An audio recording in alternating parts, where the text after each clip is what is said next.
of the story about the butterfly coming out of the cocoon. If the butterfly doesn't get squeezed out of the cocoon, the fluid doesn't get pushed into its wings to fly away. So if it just gets ripped out of the cocoon, it just kind of falls to the ground and can't really fly away. It needs to have that struggle. It needs to have that experience in order to be successful. And I think that's the most important part to the human life as well. It's very satisfying internally to know that you overcame something and became successful.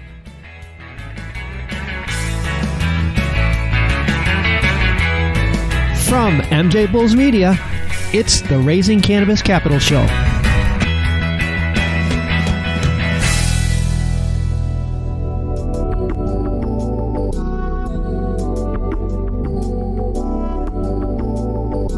Today, the Cannabis Investor Spotlight is shining on Cody Shirk, co-founder of Explorer Equity Group, which is a private equity venture capital firm.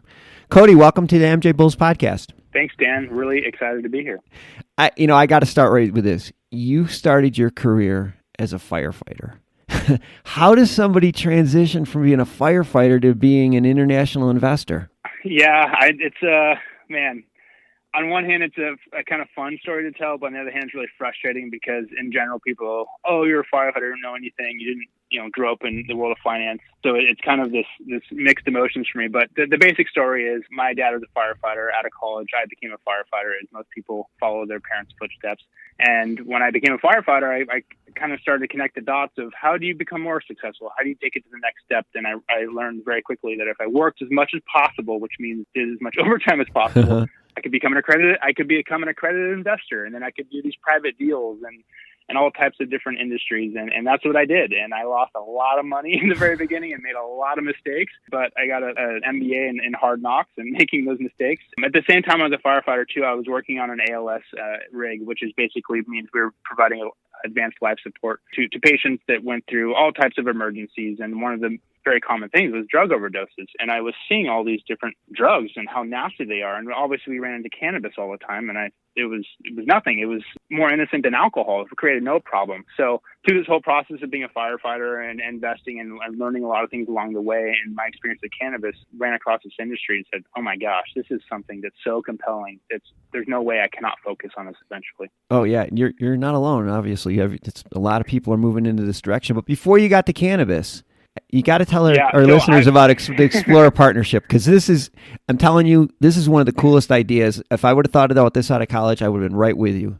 Okay, so when I was a firefighter, I assumed that, I was making good money for when I was young compared to my peers, and I was very lucky to do that, but I was working really hard. Like literally, we were working 24-hour shifts, like 20 days a month, so I was like never home. But on my days off, I assumed that I was this small fish in a big pond in the U.S. So I was like, you know what? I got to go outside the U.S. to find these opportunities where I'm going to invest in. And keep in mind, I'm 24 years old, thinking I'm strike it rich. So I'm going out into the world, finding all these awesome opportunities. Let me stop you there for a second.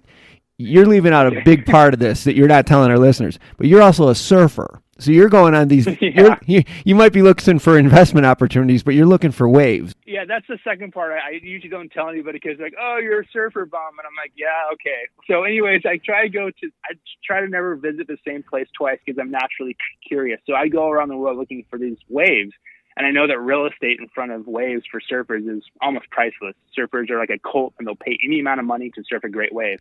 So if you buy land in front of these waves, you are literally sitting on a gold mine. And that's what I did. I went through Central America and bought land up in front of these really good waves. In the middle of the jungle, I had to do this crazy due diligence of finding like landowners and tracking down ranchers and farmers and speaking Spanish and visiting lawyers and going back to the city and chopping through the jungle and like wearing snake boots. It was ridiculous. That's crazy. But I ended up doing really well in the real estate because I like found this niche that I knew about and did really well and rolled over a lot of the money into private equity and venture capital deals where I made a lot of mistakes. But yeah, that was the impetus to go out into the world and start exploring. And at the same time, I was writing about it because somebody had said, hey, Cody, you're doing some interesting stuff. You should write about it. Not so much to tell other people, but more so to keep yourself in check. So you can write down everything, see where you've been, where you're going, and it's kind of almost like a diary. And I started writing about this, and people were reading it, and like more and more people were reading it. It just kind of started expanding more and more. And then eventually people were like, hey, I want to invest with you on these ventures. And I was like, I don't want you to invest with me because I don't want you to travel with me, and you're a weirdo, and I'm doing my own thing. And of course, very short-sighted at the time. And as I progressed and did this more and more, I realized, hey, I need help with more investors to leverage up the ability for me to do bigger deals, because as one person, you can do a lot as one person, but eventually you kind of run out of steam because you run out of time and capital, frankly. So I started this group called the Explore Partnership, and essentially it's a private social and investing group. And the emphasis on the social part is really cool because it's a lot of really like-minded people who are naturally curious and want to travel and find interesting opportunities. And what we do is we present investing opportunities, and we've done them all around the world, everywhere from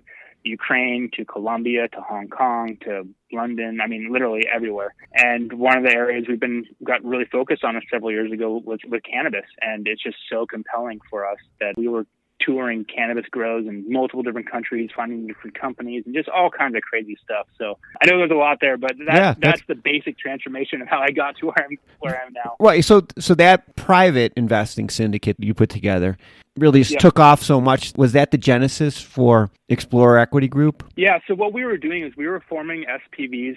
We formed Explore Equity Group, which is our investing arm of the company. It's separated from Explore Partnership. That way, if one of our members, for some reason, goes somewhere else and is not a member of the group anymore, they're still a client for our investing arm. So, we treat them just as we would any client for life, for as long as they're a client. And we formed this group, and we were investing in individual companies. We're forming SPVs, special purpose vehicles, to invest into individual cannabis companies and some other areas. But like I said, we got really involved in cannabis. And the process of doing these SPVs, it's pretty labor intensive, especially as we started to get better and better deal flow within the cannabis industry. You meet one person, there's a CEO of this company and that company, and all of a sudden you're getting opportunities to invest in companies that the general public isn't even seeing. And so through this process, we said, hey, this is crazy. We're doing an SPV almost every couple of weeks. This is way too much work on our end in terms of the back end infrastructure and accounting and emails. And it was out of control. So we said, hey, we got to launch a fund. This is insane. We can actually do more deals faster. We can allow our expertise to invest in specific companies instead of trying to relay information back and forth to our investors every day. And also we can take capital for our investors who trusted us over the years and who don't want to deal with doing a lot of the work that we were making them do. And they now trust us to use their money and invest it the most strategic way possible.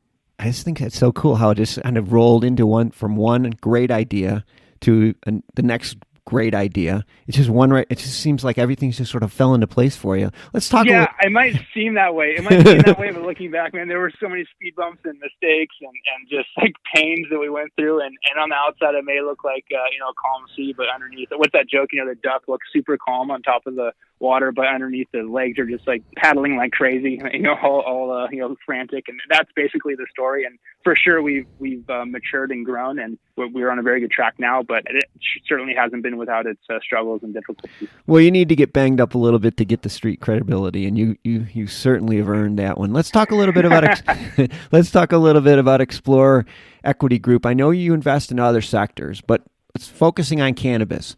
What type of cannabis companies are you interested in investing in, and who are some of the companies who you've already invested in?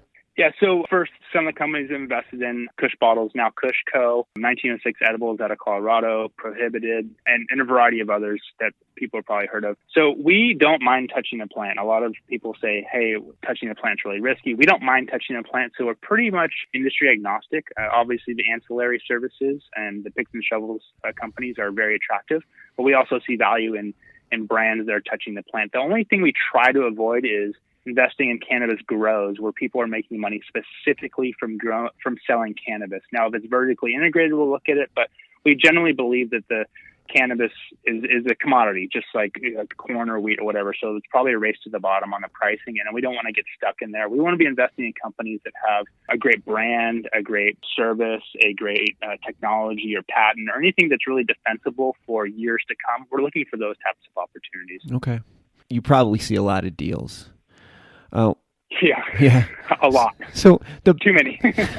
Yeah, but the best way for a company to get their information to you and some advice as to how they can make themselves attractive to you, so they get to the top of your pile. Yeah. Well, first of all, we look at everything. I'm a nerd when it comes to looking at all companies. Like I said, I'm just curious about it. And regardless if we're going to invest or not, I want to look. I'm just one of those naturally curious people. So I'm very good at answering emails. My email is just Cody@explorerequity.com. And people email me every day, all kinds of their ideas. And I encourage more people to do that. And we will take a look at it and get back to you either way. We'll say, hey, this looks really interesting. We want more information. Or, hey, this is probably not a good time. Come back to us later. Or, hey, this just doesn't fit our investing profile at all. But either way, we try and get back to everybody, which is a lot of work, but we believe it's the right thing to do and ensures that we're, respecting entrepreneurs' time and allows us to really get involved in the industry. Okay. If there's any way that they can make themselves look more attractive to you. Yeah, I think that's kind of that X factor. And then what is the perfect entrepreneur? And obviously a track record helps, but there's certainly a lot of younger people coming out with great ideas as well. I think the best thing for us that looks most attractive is just being brutally honest. We despise it when companies come to us and they look perfect and they say, oh, they have no competition. They have none of this, none of that. We want to see, hey, somebody approaching a problem and they're being very, very critical about how they're approaching it. And they're showing us the truth of what they're approaching and how they're going to correct it and what their challenges are. If they are able to articulate that, then we become very interested because we understand that they have a realistic view of the problem they're approaching and how they're going to solve it. I think that's good advice overall. If you're just straight with people, it's so much easier.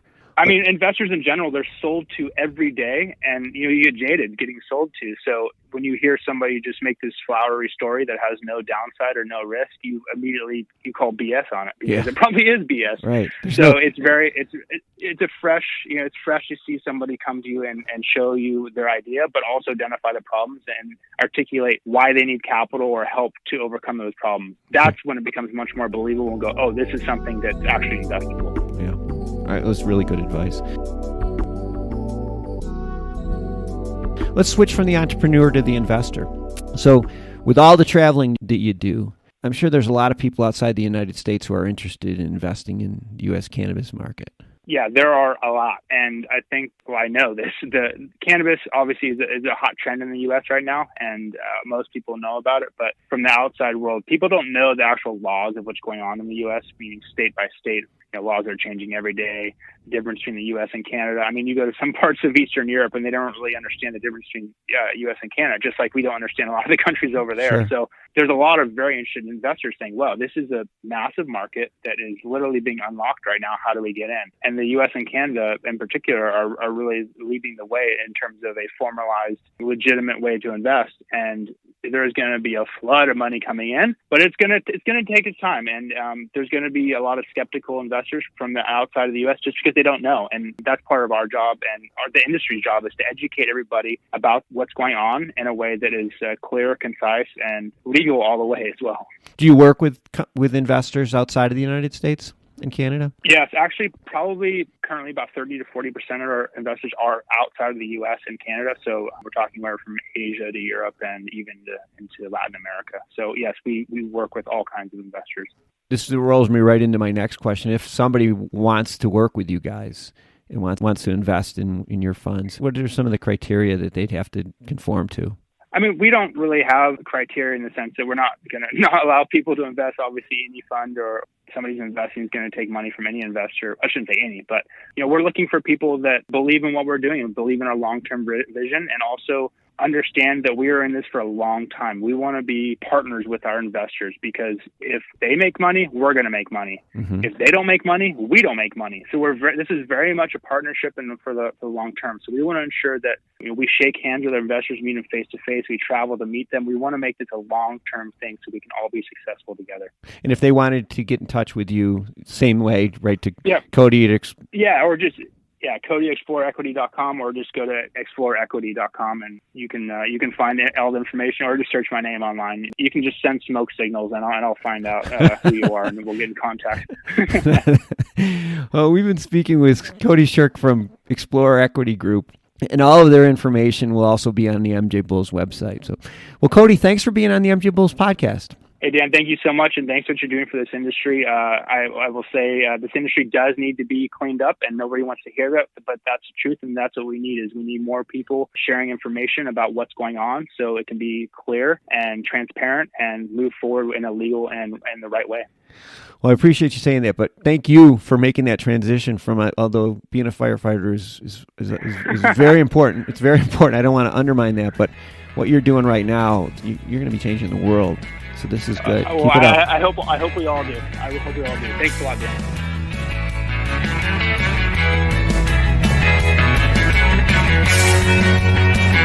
Dan.